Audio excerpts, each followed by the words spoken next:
Bonjour mes amis, comme promis, je vous avais dit que je vous avais préparé un petit dossier sur l'amour et les pierres. Voilà, donc je vous poste cette vidéo aujourd'hui. Alors, les pierres précieuses et semi-précieuses, n'oubliez pas que vous pouvez les offrir comme cadeau symbolique.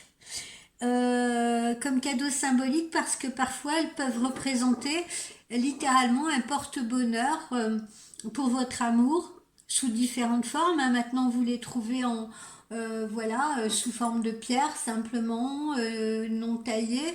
Vous pouvez également les trouver sous forme de bracelets, de colliers, voilà. Donc ça peut être un très joli présent à offrir dès lors qu'on en connaît la symbolique.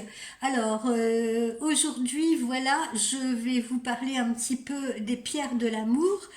Alors, nous allons parler de l'améthyste tout d'abord et du saphir, parce que ces pierres-là assurent la fidélité. Le jaspe rouge, c'est la pierre de la passion. Et la pierre de la passion et des émotions fortes. Voilà, le jaspe rouge. Ensuite, le béryl. Le béryl est censé, si vous le portez, augmenter la séduction, augmenter votre pouvoir de séduction. L'émeraude, quant à elle, vous connaissez tous l'émeraude. L'émeraude aide à rencontrer l'amour sincère, l'amour véritable. Donc n'hésitez pas, mesdames, à porter des émeraudes. Alors, si vous avez une bague de turquoise, une bague en turquoise, sachez que la turquoise va éviter les disputes sentimentales ou les disputes conjugales. La perle, quant à elle, va inspirer l'amour. Voilà pourquoi fut une époque où de nombreuses femmes portaient des perles autour de leur cou. Donc cette perle inspirait l'amour. Exactement comme une pierre qu'on appelle le rubis étoilé.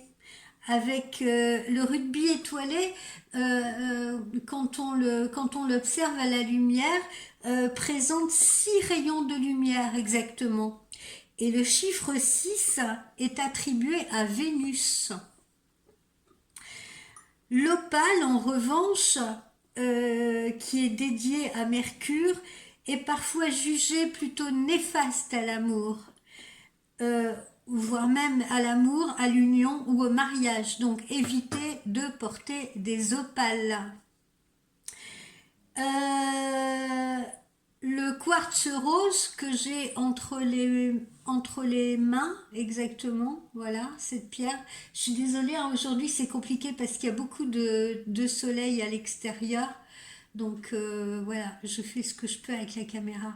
Le quartz rose que vous voyez ici va solidifier les liens du couple qui sont déjà existants, va solidifier les liens amoureux, mais va également pouvoir vous aider en cas de rupture ou de séparation. Voilà, si vous le portez autour de votre cou, autour de votre poignet, le quartz rose va aider à la guérison d'une séparation.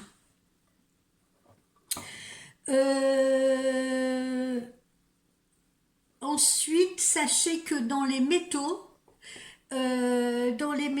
le cuivre, qui à première vue est bien moins précieux que l'or ou l'argent, le cuivre est tout de même associé également à Vénus, donc associé à l'amour au niveau des métaux. Voilà, et on utilise d'ailleurs souvent le cuivre comme charme. Vous savez ce que c'est qu'un charme, hein, bon, voilà, comme charme pour attirer l'amour sur soi. Voilà, c'était un petit dossier sur les pierres et leur utilisation en amour. Donc n'hésitez pas à porter ces pierres-là en fonction un petit peu de ce que je vous en ai dévoilé autour de, je vous dis, votre poignet. Hein, ils font de très jolis bracelets maintenant, ou alors enchâssés dans une bague, ou alors une pierre à porter autour de votre cou, ou simplement peut-être à poser quelque part chez vous, comme ce quartz rose que j'ai moi-même chez moi. Voilà, je vous dis un petit peu plus tard pour un tirage. Passez une très belle journée. Au revoir.